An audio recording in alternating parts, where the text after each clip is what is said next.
Hey friends, this is Chloe Elizabeth. Thank you for being here. Welcome to my channel. I'm so glad that you're joining me today for today's video where we're going to be discussing work-life balance, some boundaries, how to create that separation at the end of your workday, starting into your evening. And I'm going to be sharing a bit about how I've struggled with this and some things that I've been implementing to try and create that kind of separation from the stress of the day to the stress of the evening, so to speak. So for context, I have worked in customer service pretty much my whole life, but that's ranged from like the food service industry to like the helping profession and social work and things like that. So for the last probably 2 or 3 years, the jobs that I've held have been a little bit more stressful and mentally draining rather than, clocking in, clocking out, and going home and just kind of moving on with your day. I have like a list of clients, and with the helping professions, it's harder sometimes to not take home your clients' issues and think about them. So I just wanted to touch on work-life balance and some of those things that I've used to help. If you guys are in the helping profession, or if you're still in customer service, grinding away, or whatever your profession is, I'd love for you to put it in the comments so I can see what you guys are going through, and maybe that can help me in the future with more specific topics. But here are a few tips that I have just off the bat. Something that I think is really good is if you have any sort of commute, even if it's only like 5-10 minutes, or if it's an hour, have something to do for that time that will help you kind of process your day, wrap it up. If you only have a few minutes, maybe that's talking out loud to yourself and saying, this is what happened today, this sucked, but this went really good. And like have a little like debrief convo with yourself. I used to do this all the time when I was a barista and I lived really close to where I worked. I had not much time to like, okay, that was a lot. I don't want to go back home now with all of this stress and tension, and my manager and got the order wrong or whatever. These are what went good, these are what went bad. Move on with my day. Like, I'm gonna leave this here for now. It's a tomorrow problem. And if you have a longer commute, things like podcasts, singing along to your favorite music, calling a friend, stuff like that really has helped me. And it could help you too. Maybe that's not your thing. I know some people like to just turn off everything and just sit in silence in the car on their way home.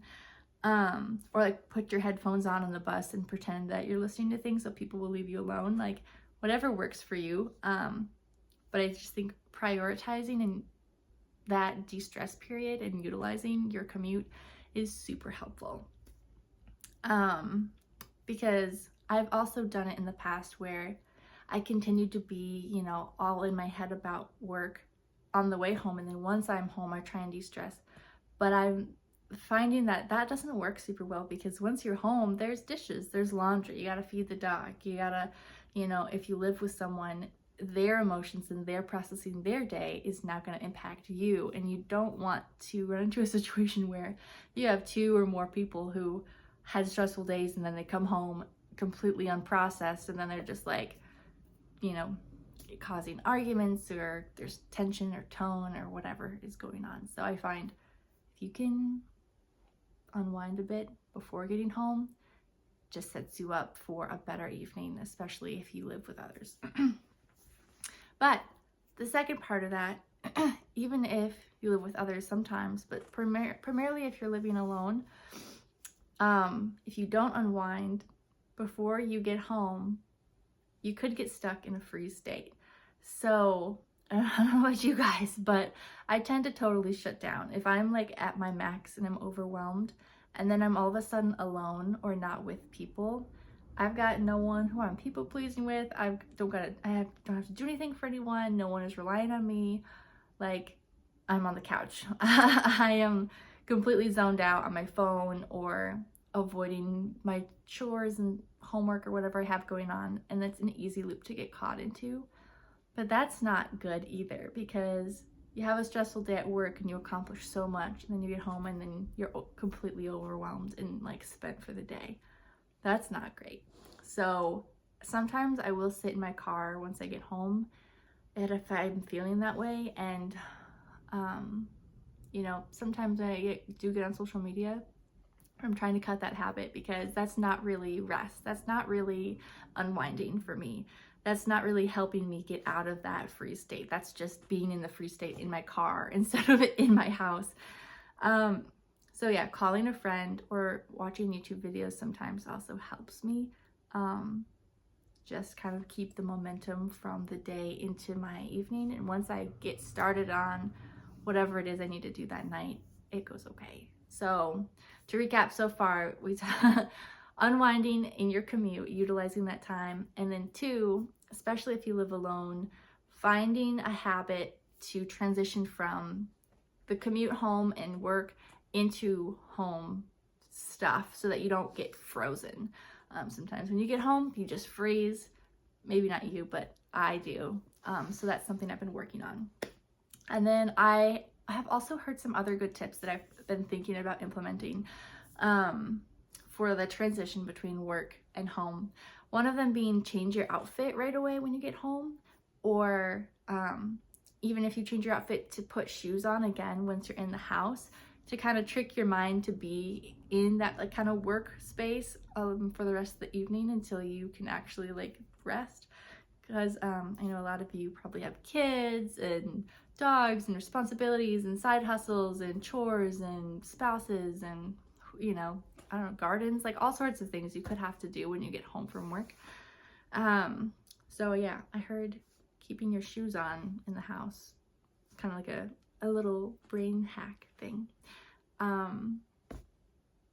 Yeah, I actually had a really funny conversation yesterday about house shoes versus slippers versus bedroom shoes, and like the different things people call that. But I personally say house shoes because that's what my grandma said. But whatever you need to do, whatever you need to tell yourself to feel good about it, wearing shoes in the house may help. And then also another thing I've been trying to do is to take more walks. I've been trying to find a consistent way to get more exercise that's sustainable for me. I'm the type of person that kind of caves under like expectations or like too strict of a timeline. Like I'll have no plan, or I'll have plans detailed down to the minute. And if either one for some reason doesn't work, then I just don't do it. And I'm trying to find a balance there, because I know there's a balance. So the same with exercise, just taking a walk when you get home or a walk at lunchtime to kind of get some of those feelings out in the middle of the day, so that when you get in the car to go home or the bus or on your bike, that you're not like having to process the whole day and all of the energy and all of the tension and all of the stress.